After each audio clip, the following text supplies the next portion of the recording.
Insult करवा देती है।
Yeah. Good morning, everyone. Good morning, sir. Are you ready? Good morning, sir. Good Morning, morning. sir. Yes. Good morning, sir. Good morning, sir. Good morning. Good morning, sir. Yeah. Good morning. Good morning. Good morning, Okay. sir. Good morning. Yeah. Good morning. Good morning. Very good Who morning, is? sir. Yeah. Who is going to check the charge and questions? Who will do that? Yes, sir. We are the faculties and we are present over Um, here. And we you can will do start the that, right? session. You will Yes, do sir. that. Then yeah. Then you can select questions which are not repetitive. Okay. And then Yes, sir. we discuss them at the end. Is that okay? Okay, sir. No problem.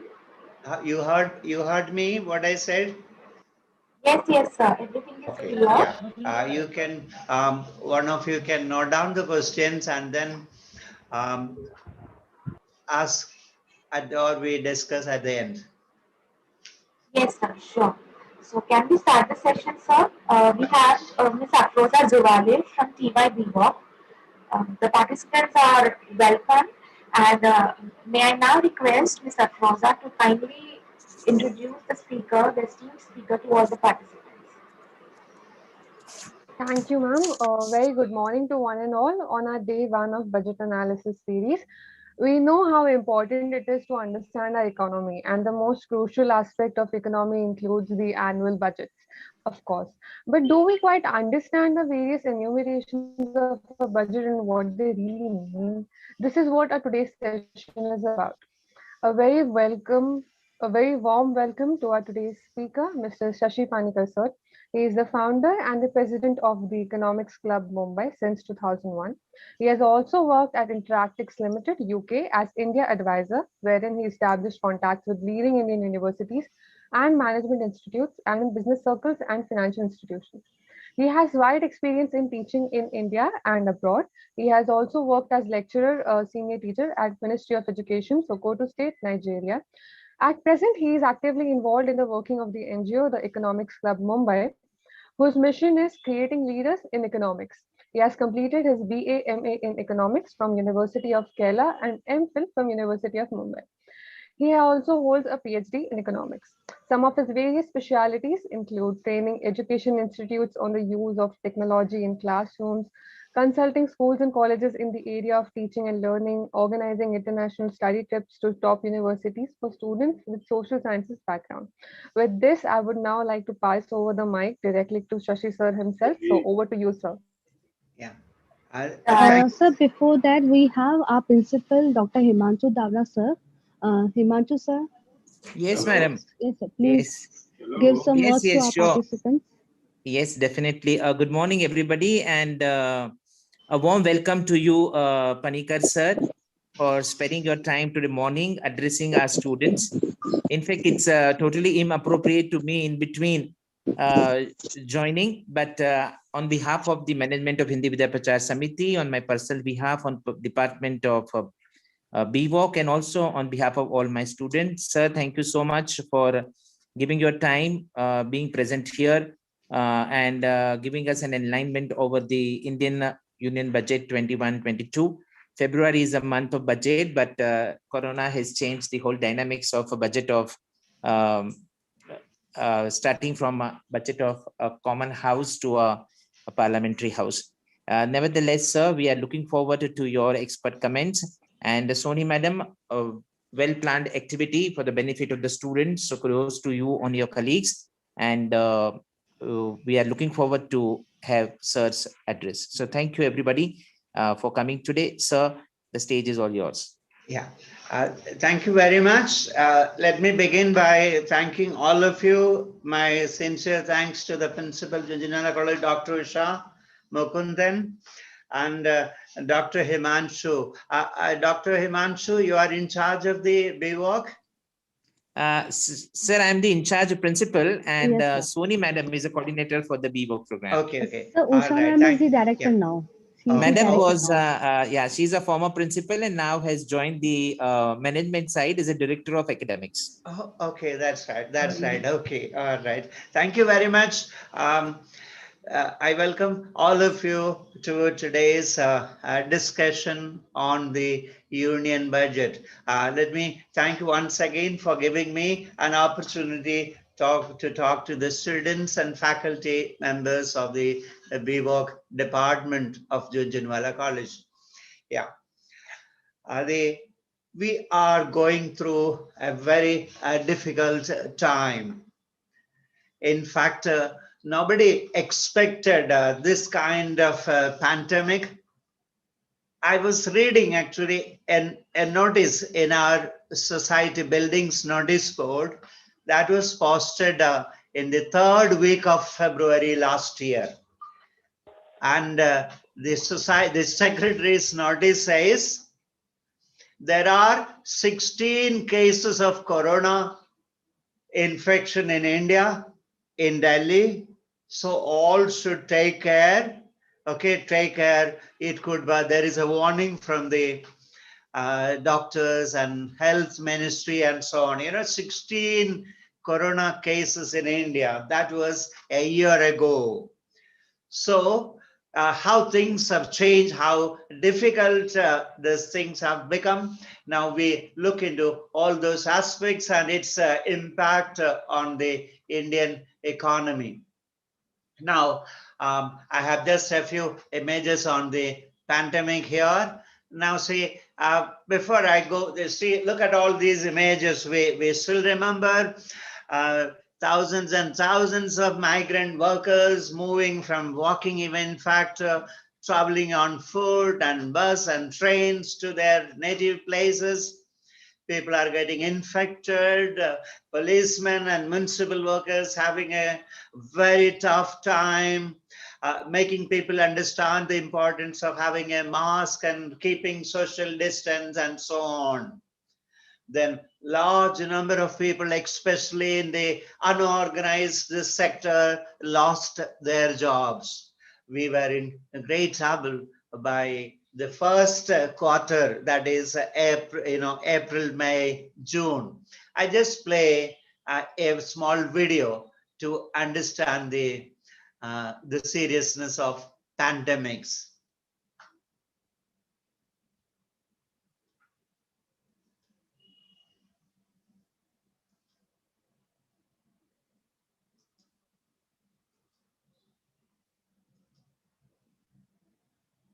Sorry, it's not playing.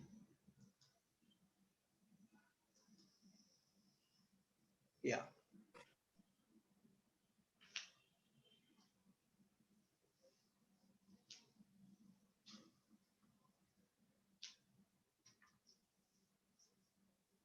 I think the net is going slow. Yeah. So can you just go back and start again? The Yeah. slide, just go back and start again the slide. I think it's hang. Hello. Yeah, sir. Is it okay? No, we are still on the same slide. If you can just go back and then restart the slide and then start with the video. I stop this. Yes.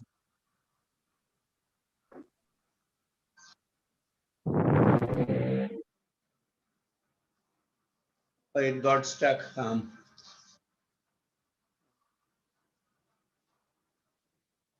So escape. Yeah. Okay. Okay. I try again.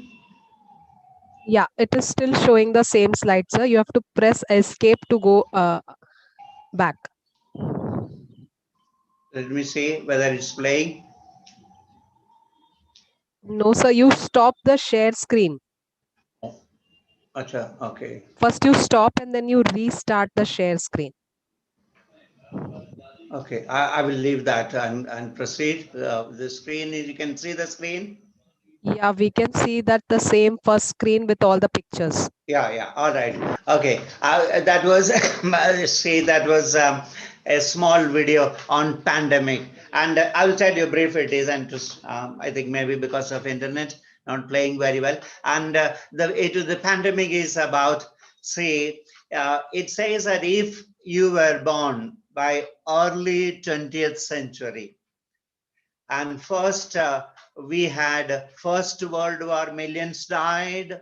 Then we have the Spanish flu, 40 million people died.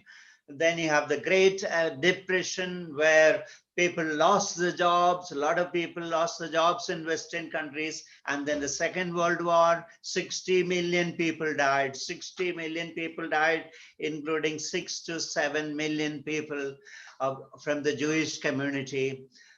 Under Hitler's genocide, and then the Vietnam War, and so on. So now we are much better off. We have a very good hospitals. See how the economy is coping up with the situation. Now, you just imagine last year at this time when Corona pandemic. Hello, can you hear everything? Can you hear? Yes, sir. Yes, sir. Yeah.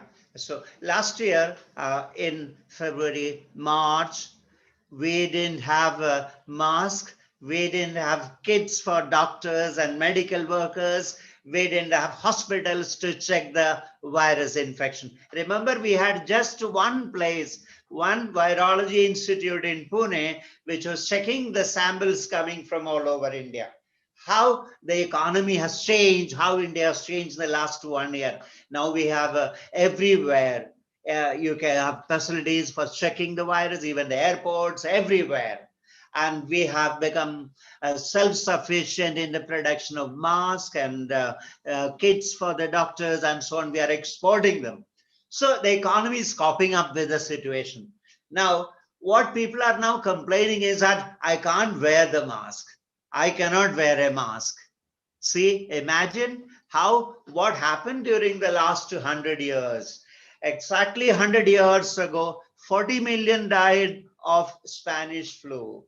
Now we have better facilities. Doctors know how to treat people. In the beginning, we know there were many people died of coronavirus because doctors didn't know. How things have completely changed today. So now we are in a better position to handle the virus and also the economy. Now, this budget, this union, anyway, the pandemic has affected the economy very badly. Now, for example, see India's, I will talk about deficit a bit later. Now, India's economy shrunk, which means growth rate came down by almost 24% during the first quarter of last year, that is April, May, June. And on an average, now the economy has fallen by around 7.7%.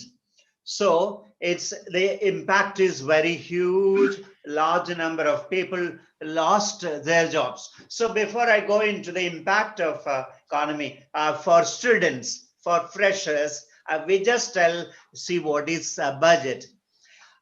During the budget speeches, we have seen the finance ministers carrying, a red box. So the word, actually the budget originated from a French word, bouquet. It means a leather briefcase. Actually, the tradition started from England I think in 1758, when the finance minister, they call Chancellor Gladstone, came with a red box to present the budget. So it's originally known as the Gladstone box. And this tradition continued. And we also followed the British tradition till recently. And you can see in the last budget, the first in our finance minister, Nirmala Sitharaman, came with a cloth bag, that is which is normally used for Bahi Khata, that is a double entry account system. Now look at this year, she has a more stylish brown bag. And there is another story also to these brown bags. Now, most of you must be watching Netflix. In Netflix, the popular serial, The Crown. I'm sure most of you must have already watched the serial The Crown. So in that, when Queen Elizabeth was very young, her father, King George VI, was giving her an advice, training her on the duties and responsibilities of the monarch. And during the discussions, he used to, this kind of a brown red box comes to the palace every day morning. And the British Queen today, the present Queen, is supposed to go through the documents which are dispatched from the cabinet, and supposed to go through everything and sign. So Queen Elizabeth's father, the King George VI, showed her the briefcase and told her, normally before looking at the documents, dispatches in the briefcase, she should just flip it back, that is, turn it back and open it, so that all the documents at the bottom would come to the top. What was the idea? The cabinet, the people in the cabinet, what they used to do, all good news about the government, good news, good working of the government, they normally keep at the top of the files. And at the bottom, they would keep all the problems and difficulties. So Queen Elizabeth was advised to flip it so that she could see the difficult ones which the ministers or the cabinet was trying to hide. You can see that in the serial The Crown. Okay, so this is the kind of briefcases that we used. Now we have the system is changed now. So let me, for students, let me just tell you, for new students, for those who are at the first year, we know a budget is presented every year in the month of February, and budget is an annual financial statement. And it has the estimated receipts and expenditure for the government for a particular financial year. And the budget has two parts, revenue budget and capital budget. Okay, now just to give you an idea of how India has changed, now let me look at, show you the budget during the, or after independence. Our first budget after India became a republic was presented by C.D. Deshmukh, the finance minister at the time. Look at that, the total revenue. Look at that, the total revenue. Okay, the total revenue at that time was, say, 387.21 crores. 387 crores total income of the government of India, and total expenditure was around 379.28 crores. Can you imagine? This is 1951. Then a very remarkable revolutionary budget, which is known as the really liberalization budget, or Indian economy was opened up by Dr. Manmohan Singh in 1991, which really freed Indian economy. Now, in that budget, look at the total revenue, 1,06 crores, 1,06,070 crores. And total expenditure, 1,13,000 crores, with a small deficit. See the gap, this deficit is very small, 6,000-7,000 crores. This is 1991. Now this year, the present budget, look at the size of the budget. The total expenditure is 34,83,236 crores. And the total revenue, expected revenue, is 19,76,424. And the balance would be loans, government would be borrowing to cover up the remaining. So this will give you an idea of how the size of Indian economy, how it has changed over a period of time from 1951 to 1991 and to 2000, to 21 and 22. Okay, now, if you look at, I just give you an overview of the budget. See, we had a very tough year last year. Last year was very tough. I told you in the first few months of lockdown, we didn't know what to do. People were dying in hospitals. We hardly, very few hospitals were ready. Very few doctors were ready. We didn't have sufficient medicines. And the Indian economy shrunk by almost 24%. And on an average, the whole year, the economy fell by more than 7%. That is the revised estimate. Now, and this budget is, people call it very bold budget. You know, people have been, young people said it's very cool budget, and you saw the reactions in the stock market. People have given all very good adjectives. Some said it's very cool, very budget with a human face, growth oriented budget, and so on. So this budget, in this budget, Nirmala Sitharaman has taken a lot of risk. The finance minister has taken a lot of risk, and decided to spend more on the economy. So people call it an expenditure budget. You can see the government, the fiscal deficit, that is the gap between government's total income and expenditure, is around 18,48,000 crores, which is around 9.5% of GDP. And those who have studied a little bit of economics and finance understand that fiscal deficit is not good for the economy. When you spend more than what you have, what you earn, the result can be inflation, which is very dangerous for the economy. Inflation is like cancer in the economy. But here, the government has taken a real risk and decided to spend more, considering the need of the economy. So we will be spending around 18,48,000 crores more than the income revenue of the government. Okay, now of course the government has planned to reduce the fiscal deficit, that is this gap, over a period of time.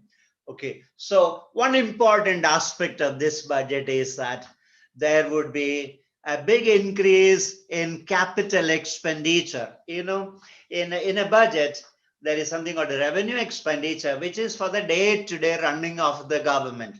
A revenue expenditure is for the day-to-day running of the government. It doesn't create any assets. For example, it's for paying salaries and subsidies and pensions and so on. It doesn't create any growth in the economy. There would be, of course, it can boost some consumption. People will be spending some more goods. But what we require, what India requires is capital investment, which means more highways, more airports, more school buildings, more hospitals, more colleges, and so on, capital expenditure.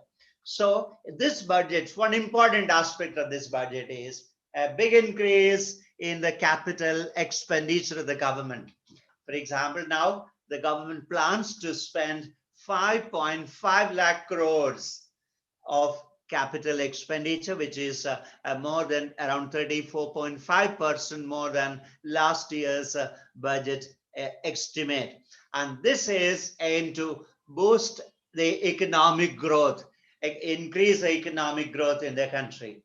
Now, this budget is based on, say, around 6 pillars. I just briefly tell you 6 pillars of this budget, why everybody said this budget has covered all aspects of growth and development. 1, physical and financial capital, good infrastructure. So we have stressed on developing good physical, financial, that is banking, insurance sectors, and infrastructure in the economy, and health and well-being of the people, more hospitals, more facilities, taking care of the people, more well-being, and inclusive development of aspirational India. You know, see, there is a lot of inequalities in the country. We know that. People talk about, say, a small percentage of the rich people control all the wealth in the country, and large number of people are still in poverty. having without basic facilities. So this is the what we call aspirational India. So inclusive development for those people. And then more education, more training, and more digital economy, digitalization, and so on. So that reinvigorating human capital. Then innovation and R&D, will come to that later on. And lastly, minimum small government and maximum governance, good governance. Okay, we discuss all this. Now, if you can see, look at that. I mentioned now the government's capital expenditure. Government's capital expenditure is the highest during the last 17 years. You can see the highest. Remember, still it's only 2.1% of the GDP. See, the national income, it's only 2.5%, though it has increased from 1.77% last year. It has increased. So our capital expenditure will be going up this year, which is a good news. It's good for the economy. Now, the budget aims to have good physical and financial capital. Now, very often, people compare India with China. And a lot of people say, look at China, they have such huge airports, they have such huge highways, huge bridges, and so on. So people talk about that. People talk about bullet trains in China. Every city is connected by fast trains, bullet trains, and Chinese. Every railway station in China is like the huge airports and so on. They said, how can India compete with China, which China has all these facilities? So here, now the budget aims to develop India with very good, better infrastructure. It's very important. See, so our stress is going to be on both financial and physical infrastructure. Now, for example, say, what is the importance of developing good railway stations and good airports? Now, see, if you look at the development in different countries, you can find that all the developments are mostly around railway stations. Now, for example, I like traveling and I've traveled a lot. So whenever I have free time, what I do, I go near a railway station. If I'm in London, say near Victoria Terminus in London, or say at Amsterdam Central Station, and so on. Everywhere near the Central Station, you find that big shopping malls, a lot of shopping streets, cinemas, and so on, fashion streets, and so on. You find a lot of people coming near the railway stations. And railway stations are normally centers of economic activities where a lot of people come, a lot of shopping malls, a lot of fashion streets, a lot of tourists coming in, a lot of cafes, restaurants, and so on. So India has great potential in developing our railway stations, and Indian Railway is doing that now. For example, Indian Railway, all our railway stations are at the heart of the city. And what we need to do is develop these railway stations into modern stations, and which can have shopping malls and multiplexes and so on in the railway station itself. Think of the kind of jobs that will be created, economic activity that will take place in the railway station. Just an example, I'll tell you. And the same way, highways.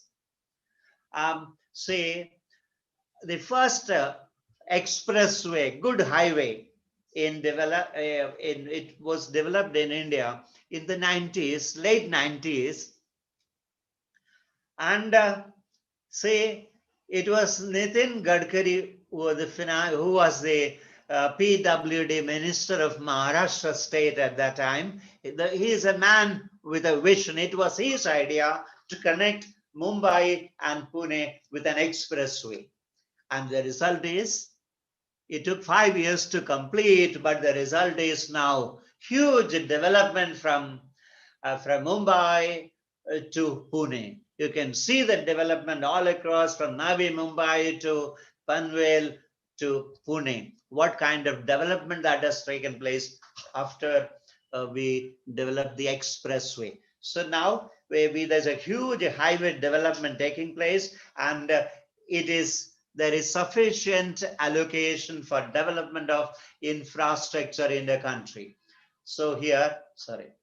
So there is now what I was telling is that see what China has the advantage is China is now the second largest economy. We are the fourth largest economy. If India has to become the third largest economy, we have to develop very good world-class highways, world-class railway stations, world-class airports and so on, seaports and so on.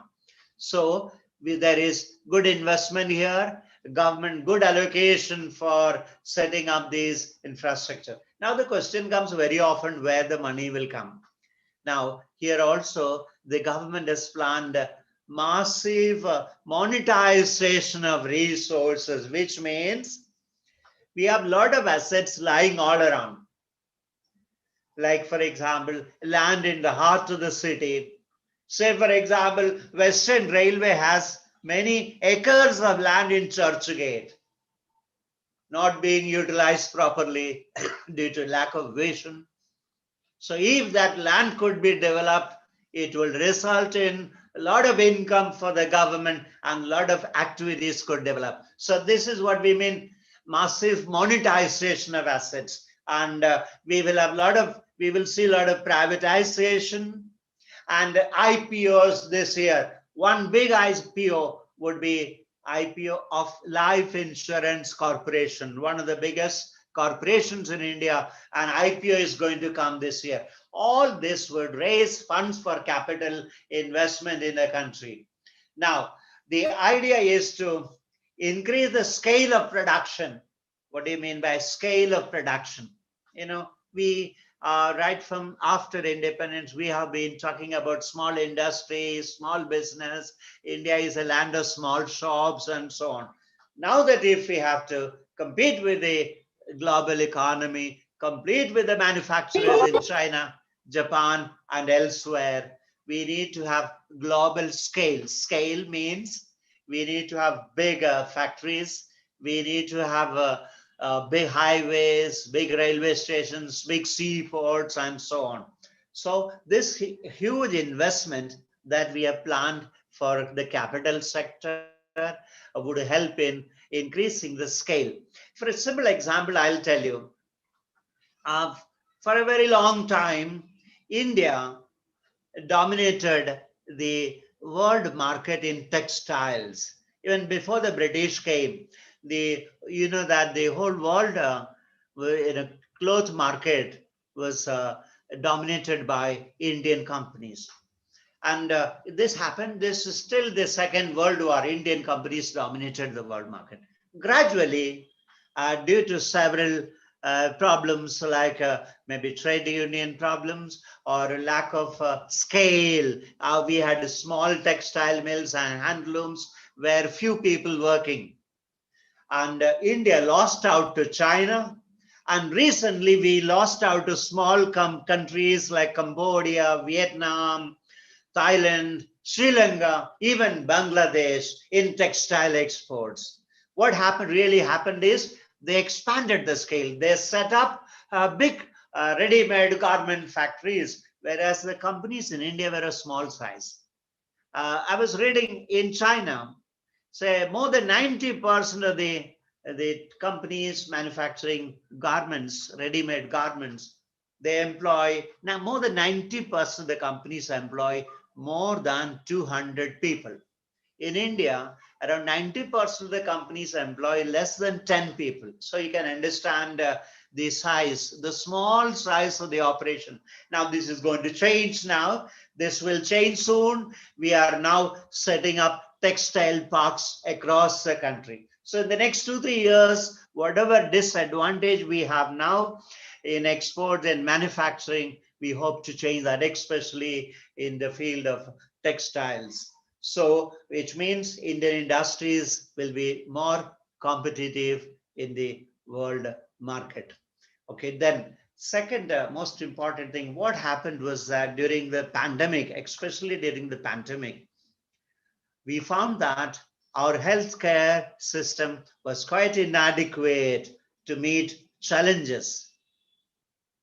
And we spent a lot of money in between in improving the existing health infrastructure. Now this budget has a major allocation, a big allocation for the health sector, health and well-being of the people. See, if you look at the total budget allocation for health, it's more than 2,23,000 crores, which is, to make it simple, 137% more than what we spent last year.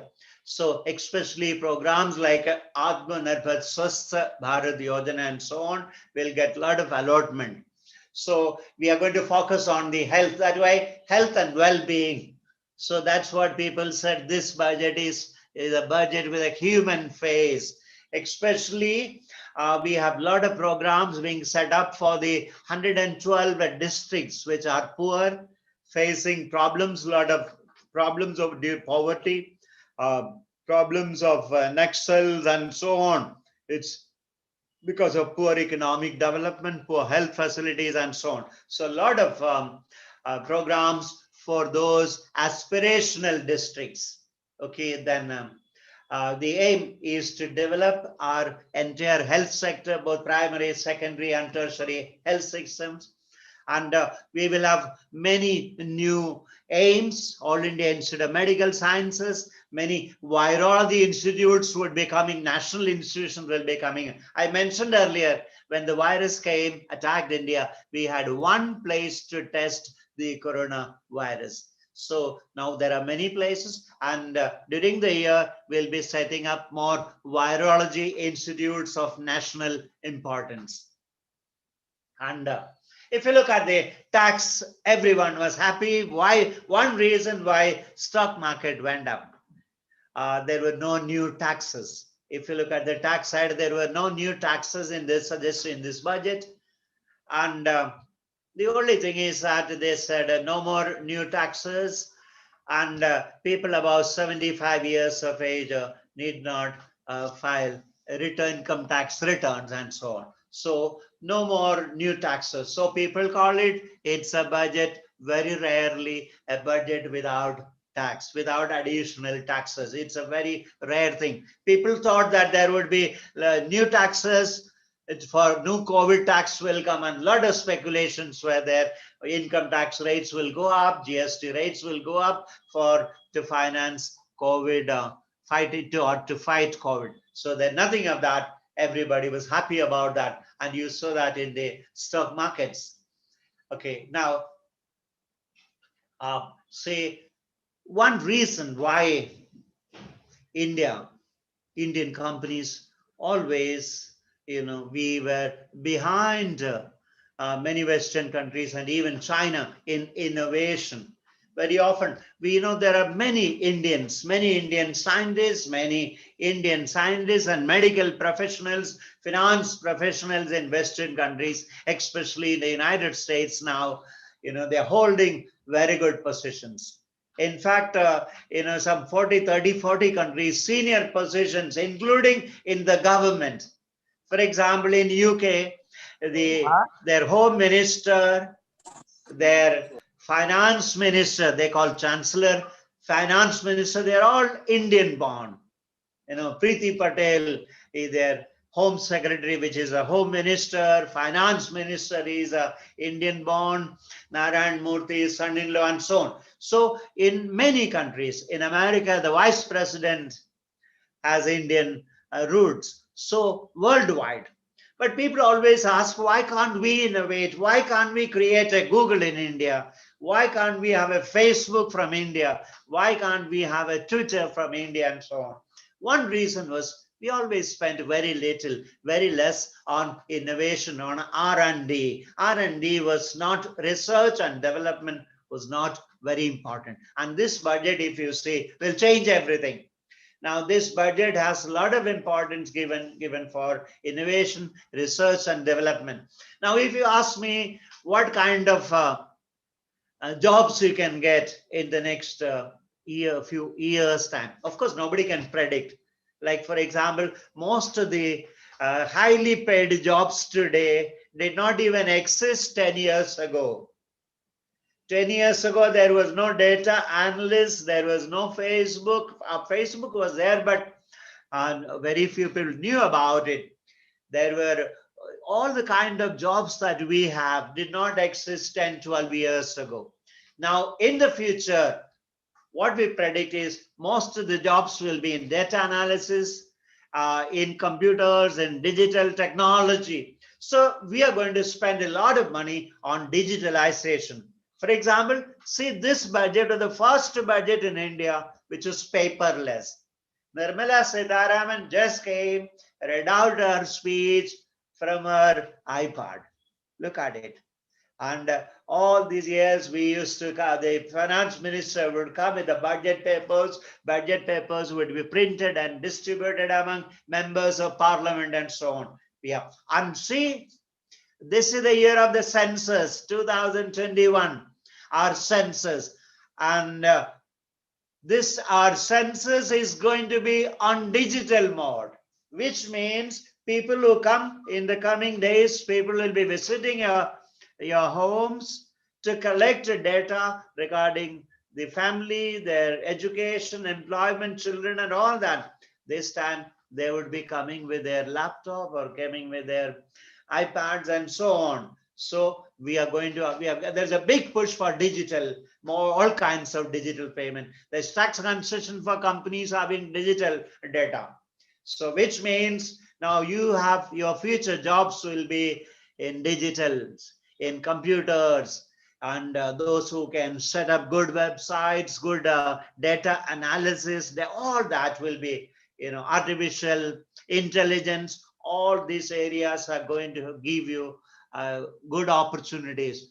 You can set up your own startup. You can start your own business. Now, a lot of Indians are starting their own business. You must have seen a lot of videos of young Indians setting up businesses in India.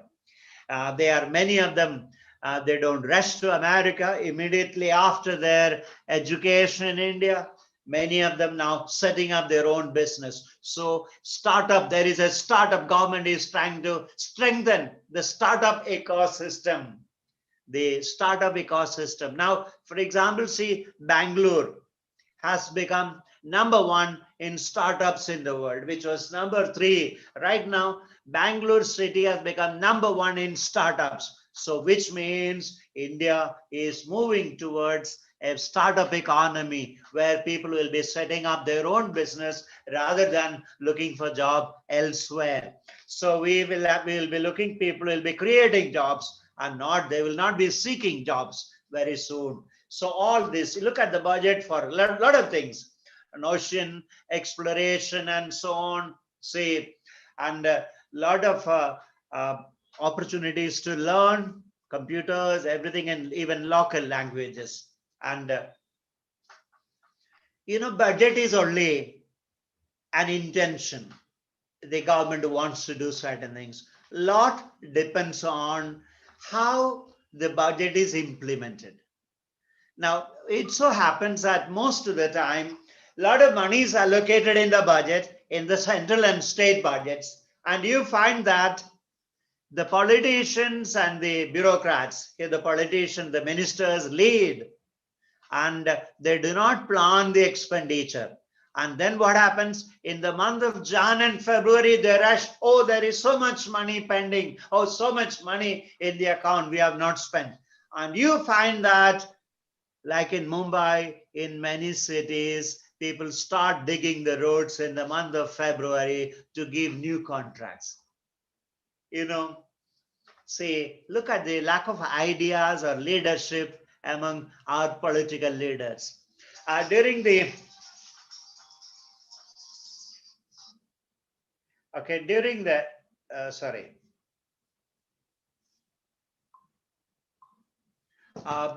Great Depression, most of you must have heard of the Great Depression of the from 1929 to 1936 to, you can say.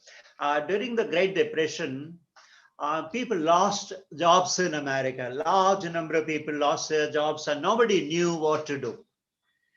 It was those days, a young, bright economist and teacher, economics teacher in Cambridge, John Maynard Keynes. He was a student of Alfred Marshall, most of you know. And John Maynard Keynes went to America to study, and he found that the only way for American economy to come out of the Great Depression is for the government to spend. So he asked all the state governments in America, all the 50 state government, to spend massively on construction of roads, highways, railway lines, and railway stations, and so on, to create jobs.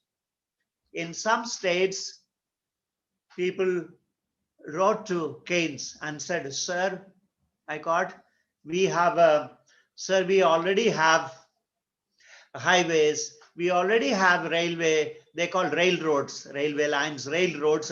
We already have railroads, we already have railway stations. Where do we spend?" Keynes got very annoyed and he said, "You ask your people to dig for the whole day, and then they cover the pits if you don't have any idea."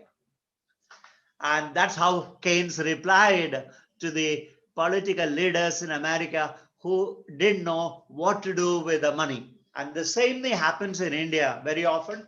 The budget allocations come in April, May. Until Jan, all the ministers, bureaucrats sleep. And Jan, February, they wake up. So much money is lying. So what to do? So they said, okay, they order, find some way of spending. Then you find that all the good roads are dug up, all the footpath is dug up in the cities like Mumbai, everything is, and then they start repairing, start doing it just to spend the money. This is lack of governance, good governance. What is important is we need a government that really cares, that really works. See, you must have heard of Mr. Sridharan. He is known as Metro Sridharan, the man who was responsible for constructing best metros right from Delhi to every state. And in Kerala, one big flyover, very big flyover, which was constructed with an estimate of more than 300 crores. And the flyover was inaugurated, and the next few days, big cracks developed in the flyover. And the expenses was more than 300 crores for the flyover. And people got very annoyed. Look, it's a new flyover. Just the chief minister opened the flyover, and the flyover, in fact, part of the flyover already fell. So they talked to this gentleman who was responsible for building Konkan Railway, metros, and so on. He asked him, he said, okay, he's agreed to rebuild after demolishing the flyover at around 1/4 of the cost. And he said he would take, say, around 14 months or so, and he completed it in 6 months, and it's going to be opened. So in India, what is happening is, due to bad governance, due to corruption, inaction, inefficiency, many projects are delayed in the country, which means we allot money and if the projects are not completed on time. That requires now good governance is required. So for good governance, what the government is using technology on a very big scale to reduce corruption. So a lot of transactions are now digital transactions. You must have heard about government sending money to the accounts of farmers, widows, and housewives, and so on. So digital transaction. So all this digitalization will help in reducing corruption. It will transform the economy. So there is now a lot of changes being taken for good governance. One example is here, I mentioned earlier, there is going to be a digital census in India, and already government is now completing the project of one nation, one ration card, so that all fake ration cards will go, government would be able to save a lot of money. So good governance is needed. We need good governance so that we complete the projects on time and India can progress faster.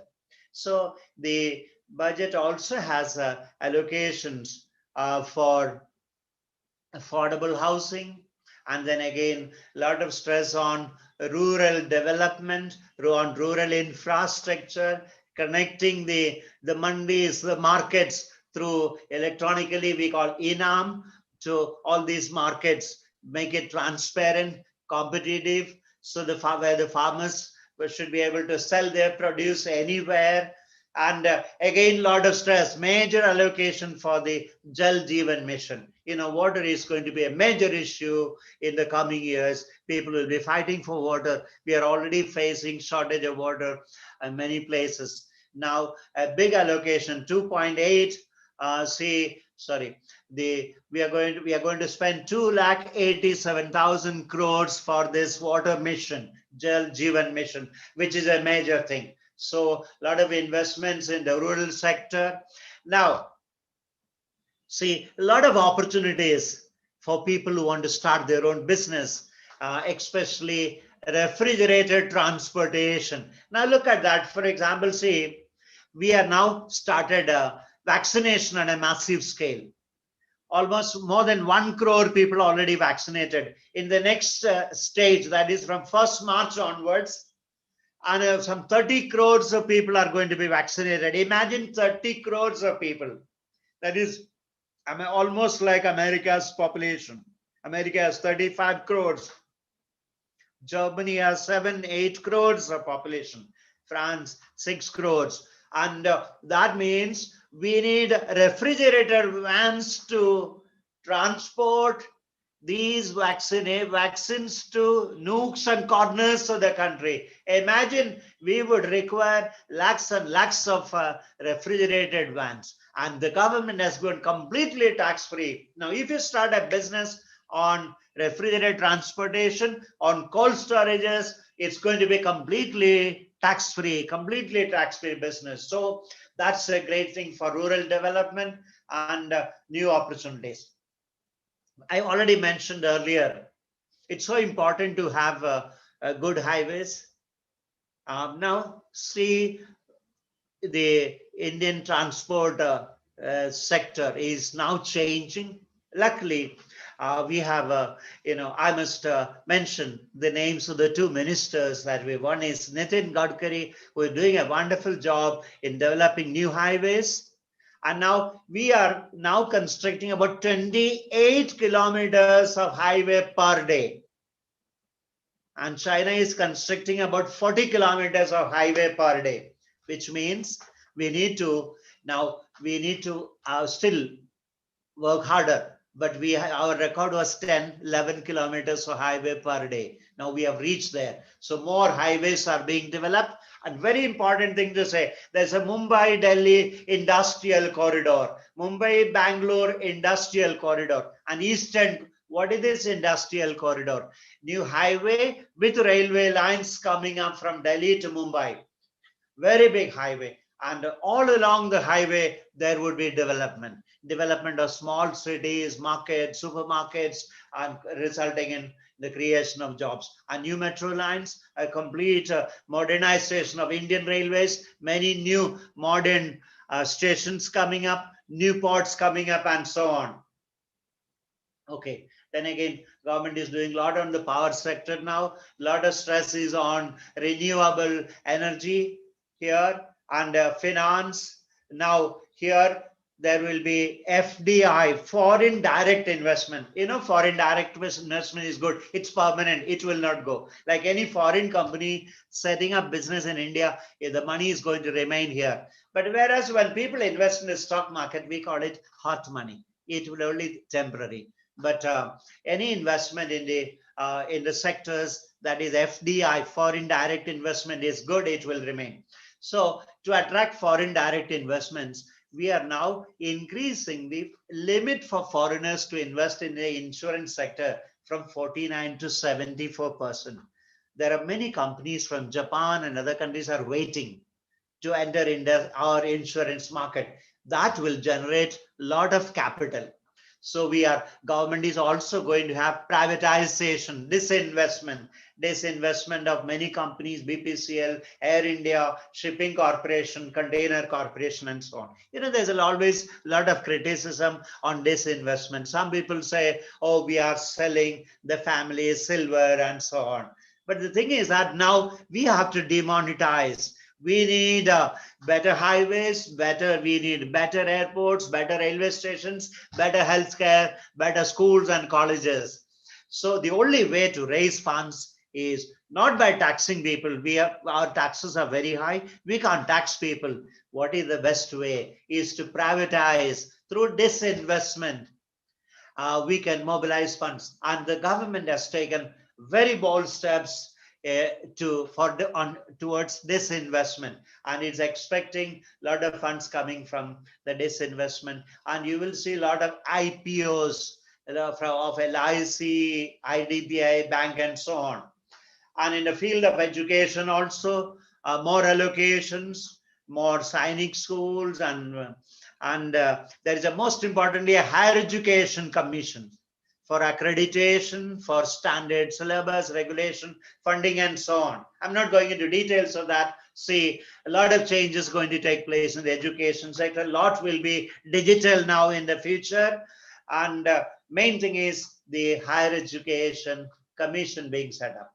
So now we just look at, say, what are the finance we have done, education we have done, what are the challenges? I mentioned earlier, see, a budget is only an indication. The finance minister comes, allocates the funds and go away. The rest is for implementing the projects. If you implement the projects very well, the country will develop. I mentioned earlier, we have been very, very poor. We talk a lot, we make big reports and reports. But when it comes to implementing action, we Indians have been very slow. So now a lot of stress is on implementing these projects. Now, a lot depends on how fast we implement our projects, the money allocated. We have allocated huge funds for all these sectors. Now the challenge. Again, we have a lot of challenges in the agricultural sector. For example, we have very small farmers, and it's not viable for them. And water is a major problem for many areas because of the type of crops that we have, say for rice, sugarcane, etc. Take all the water and so on. So a lot of many challenges there. And again, the challenges of poor people, migrant labor, and districts which are really poor. There are many districts in Chhattisgarh or Orissa and Bihar which requires a huge boost in development. So all these are major challenges. Increasing agricultural productivity, marketing, and fiscal deficit is a major challenge. We have decided to spend around 9.5% of our GDP more than our income. And the fiscal deficit is very huge. It's a big challenge. If we don't spend our money efficiently on projects, and if we don't complete our projects on time, it can lead to inflation. Once there is inflation, prices go up, all our plans go waste or go haywire. Okay, and then we still have problems. Inequality is a major problem. We need to increase, we need to give more money to the poor people so that they can spend more. We have to increase the level of consumption of low income groups. And let me conclude by saying that a budget is just an indication, and a lot depends on how efficiently the budget is allocated and implemented. And without corruption, corruption is a major issue at all levels. And I will conclude my talk on the union budget by saying that it's a very good budget, intentions are very good, and the finance minister has taken very bold steps, and allocations are done for all the important sectors. And now rest depends on how the budget is being implemented. Thank you very much. I conclude with a quotation from Joseph Stiglitz, Nobel Prize winner. He said, GDP is a good measure of the economic performance, but it is not a good measure of the well-being, which means when you have higher GDP, it's not necessary that the poor, the downtrodden are being taken care of. So we should also take care of all the poor people, low income groups in the country. So thank you very much. I'm open to questions, and our website is economicsclubmumbai.org.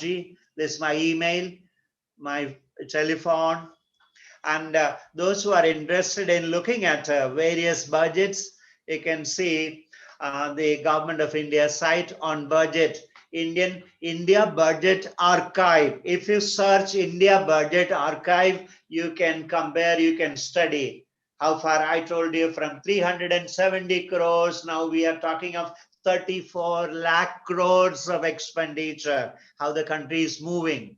I'm sure in the next 5 years, India will be a 5 trillion economy. That's the government's mission.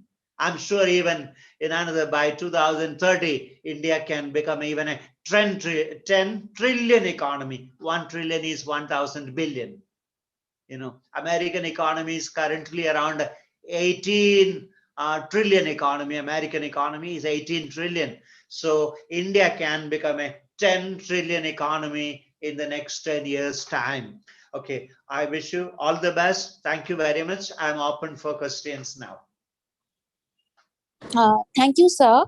Thank you very much. The session was wonderful and the knowledge you gave was extremely, incredibly precious for us. So we have these questions, and the first question we are having with us is from Sahil. He's from BVOC, and he has questioned, why government has increased taxes on crude oil, that is petrol and diesel. This is Sahil from BAF. Yes. Okay. And now in India, say till recently, I would say around 10 years back, so fuel prices in India were determined by the government. It is called administrative price mechanism, which means the government would keep the prices same. Like when an election is coming, the government will keep the price of petrol very the same, so that people are happy. After the election, they would increase the prices, and the prices were determined by the government. Now, during the last months in government, we decided that petrol prices will be decided in the market, not by government. So they dismantled the administrative price, or APM, that is the mechanism they dismantled. So now why prices are going up? See, when any price, petrol prices, you know that around, let's say around 60% of the petrol price is taxes, and taxes shared between the central and state governments. And why it's going up, why the government, there is a lot of anger among the people on why petrol has reached 100 rupees, why the central government is not reducing it. The simple reason is that if the government to reduce petrol price, government can't reduce petrol price, government can only cut the taxes. Government can reduce excise duty on petrol. And then state governments again will have to reduce excise duty. But what happened is, during the last 1 year, the government has no income. Government has announced huge projects and there is no income. And one major source is the excise duty, central and state taxes coming on fuel. Now, if the government is cutting the taxes, reducing taxes, people will be happy. But then all these projects that have been, finalized in the budget will have less funds. That's the reason why. It's the tax. See, it's the excise duty. Government has to cut the excise duty. Maybe the government should cut 5 or 10 rupees on fuel. Okay, is that okay? Okay, thank you, sir. Hope, Sahil, your query is solved. Any other question from any one of you?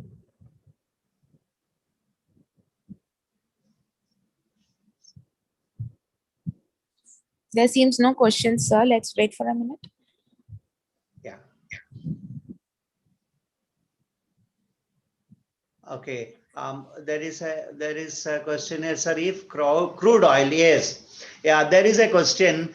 Crude oil should be included in GST. Yes. Why, if crude oil is included in GST, the price will really come down, because maximum GST that you can put a commodity is 28%.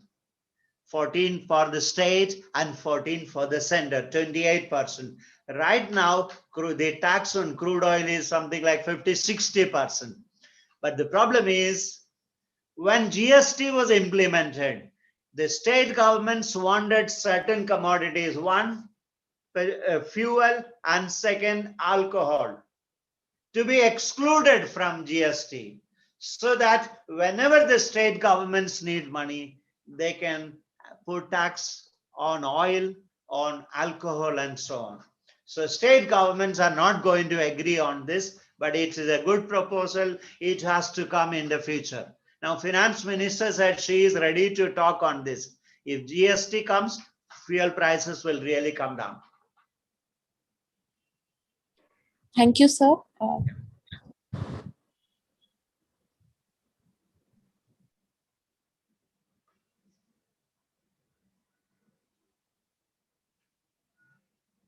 Okay.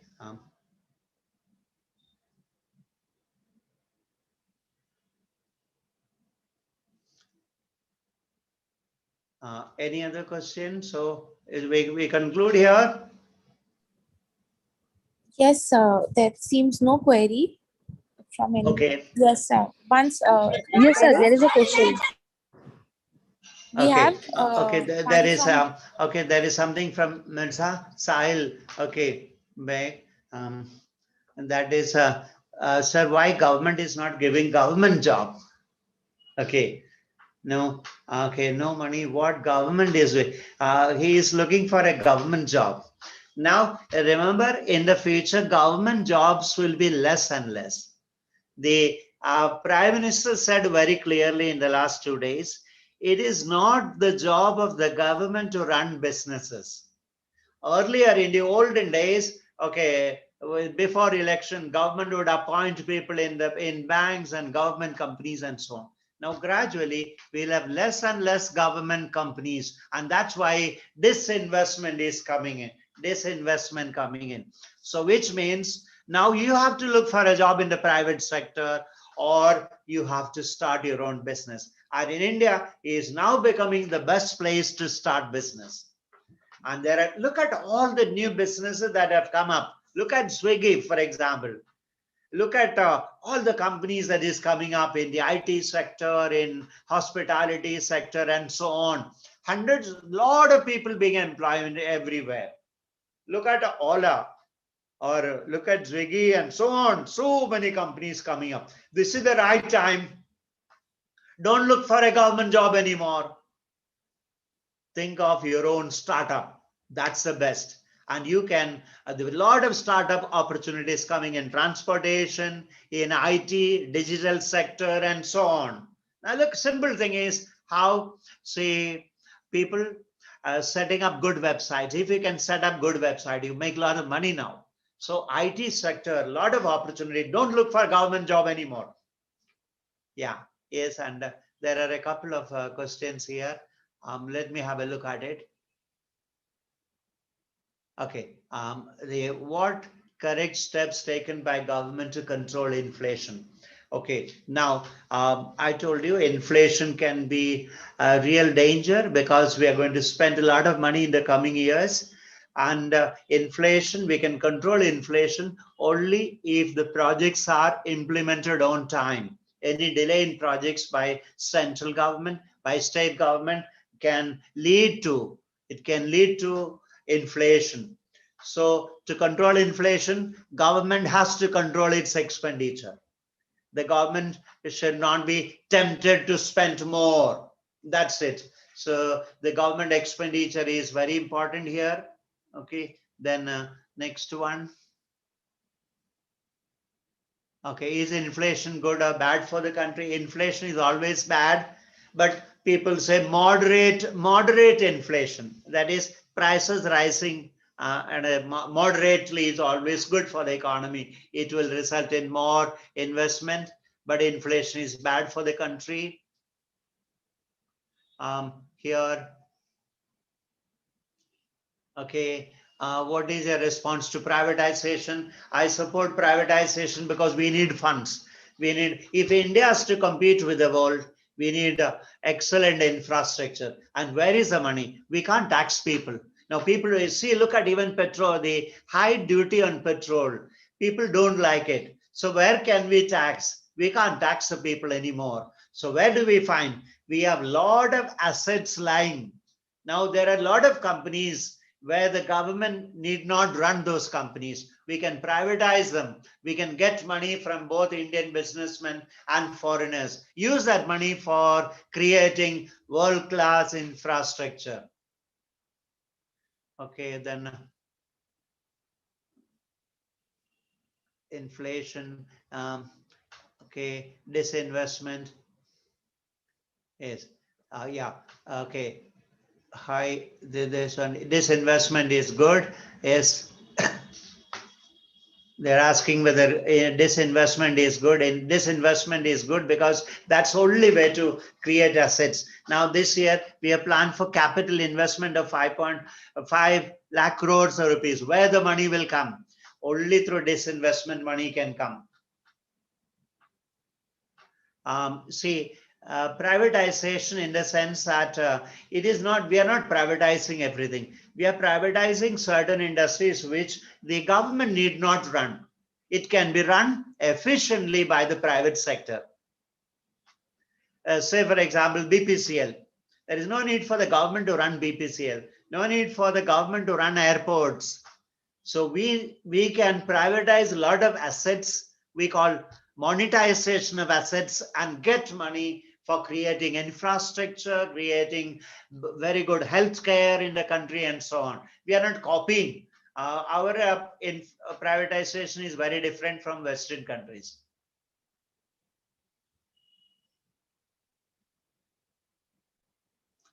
Somebody is asking, people don't have money and job. Yeah, I know, but due to the pandemic, we are in real difficulty. Hope this budget will result with more money being spent in different sectors of the economy. Things will improve in the coming year. Be optimistic. Things are going to be, I feel things are going to be very good. I know we need somebody, Shruti said first year BAF. She said we need proper education. Yes, I know. Education sector, we need good education. That's why a lot of young people, those who can afford to go, they go abroad for good education. We need to create very good educational institutions in the country so that our children don't have to travel abroad spending a lot of money. Only rich people can go abroad to study. We need to set up good educational institutions. We need good books. We need to change the curriculum. No easy way. Yeah. And one more. I will answer this. Okay. When we go for a job interview, they are in search of experienced person. Yes. What we can do is that this is for the members of staff from the VWalk also. Try and the faculty should try and arrange internship for the students. And even the students should look for internship. Now, the thing is that when you go for the interview, people are asking for experience. You can't blame them. You can't be sitting and training you for a long time. Therefore, what is required is you have to do an internship. Find out internships are available. If you are a hardworking person, if you have some skill, what you should do is develop some skill. Now, for example, you can easily learn good photography. You can learn web designing. You can learn data entry. You can learn. So learn some skills when you are studying. And you can also get extra qualifications from Coursera. You know Coursera? Get qualifications from extra certificates from Coursera. All that will help you in getting a job. When you go for the interview, if you have internship and if you have extra qualifications, certificates, you'll get a job. No, see, they are telling that privatization means government losing control. The government control, where government control should go in industries where the government is not supposed to be. For example, in the earlier days, we had several five-star hotels run by the government. The idea was that to all members of parliament, their families all stay free in those hotels. It is not the responsibility of the government to run five-star hotels. The government should facilitate. Government can set up research institutes. Government can fund higher institutions such as AIMS and so on. The government's responsibility should be very selective. Government should not run those institutions. Okay, and you're asking about freshers. I told you, fresher, the problem is you work, talk to your faculty and discuss with your faculty how you can get internship. You also try and get internship. When you go for, say, internship interviews, what we find is that students who come have no skill. You develop some skill. You, for example, you can learn very easily, say, web development, data entries. You can learn how to make good PowerPoint programs, all that, editing. Learn new skills and go for internship. They will give you. Okay, that's okay. Then anything else? Okay, it's a privatization. Most of the questions on privatization. Skill, I told you. You see, you have to do internship and internships and extra certificates. Get extra certificates when before you complete. Try and get more certificates from Coursera, edX, free. They are free. Programs are free. Get new certificates. Go for internship. Go for the interview. Develop your soft skills. You get internship, and then once you have done internship, it will be easy for you to get a job.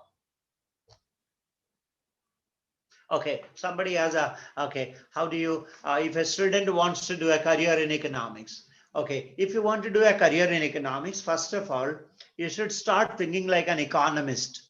Read newspapers, especially financial newspapers. Read good reference books in economics. Like, for example, I can suggest Principles of Economics by Mankiw, Mankiw, Mankiw. Joseph Stiglitz, Principles of Economics by Joseph Stiglitz, and so on. Start reading those books. Start reading financial newspapers. Try and understand what is happening. Say, for example, now stock market is going up. Which are the industries where the stock prices are going up? Say, for example, if Larsen and Toubro share price is going up, then you find out why Larsen and Toubro share price is going up. What are they doing? So try and understand the economy. And then you have to do your master's and get a good economics degree in master's to work in the economics field. And there are a lot of jobs in the economics field. Not many people are there. You can be an economist. You can be an analyst. There are plenty of opportunities out. You must develop your statistical and writing skills must be good. You should understand economic issues, that you read newspapers and magazines and so on. Okay. Yeah. Anything else? Can we stop, wind up here? Yes, sir. Yes, sir. Thank you so much, sir, for giving your precious time to us and guide our students. Thank you so much, sir. And thank you all the participants. We have sent the feedback form in the chat box. Kindly fill it. On the registered email address, you will get your e-certificate. Thank you so much, sir. Okay, thank you very much. Thank you, everybody. Thank you for the opportunity, Sony, all your colleagues, organizers. Thank you very much. Okay.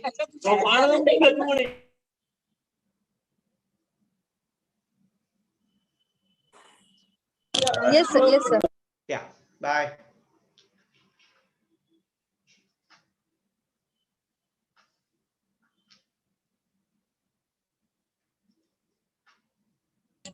Thank you, sir. Thank you. Hopefully, all the participants are able to fill the feedback form. Yes, ma'am. So those who have already filled the feedback form, they can leave the meeting, and hopefully we will see you on Monday, Tuesday also at 10 a.m. We have another session.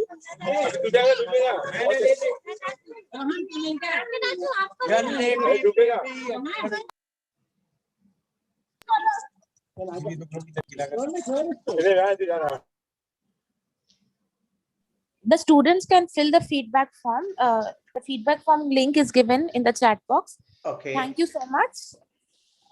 Yeah. Okay. Thank you, everyone. Thank you. All the best. Thank you very much, sir. The students can leave, and the students are welcomed on Tuesday, that is 2nd March. We have another session on budget analysis. Okay. So we can meet over there. Thank you very much. Okay. Okay. So you can leave if you want, and the Okay. students Okay. also can leave if they have filled the feedback form. Please don't exit without filling the feedback forms. Okay.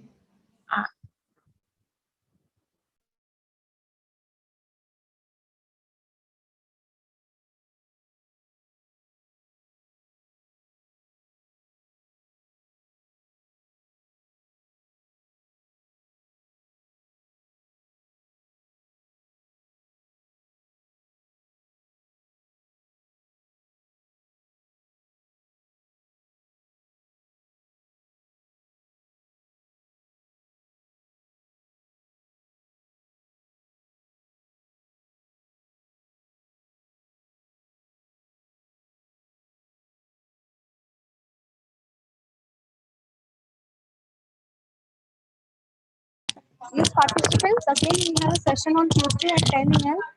You can visit the person's name on the Google. You will be able to see who's coming with us. So kindly participate on Tuesday at 10 a.m. Ma'am, I'm unable to fill the form because it's not loading. Rishi, it's fine with everyone else. Kindly check on someone else's phone or refresh the browser and try, because it's fine with everyone else. Lavina madam, can you end the meeting now? Yes, ma'am, you can leave. Okay. Lavina ma'am, you please end meeting for everyone. Ma'am, you can leave. Okay, thank you.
I repeat again, kindly fill the feedback form and then you can leave the meeting.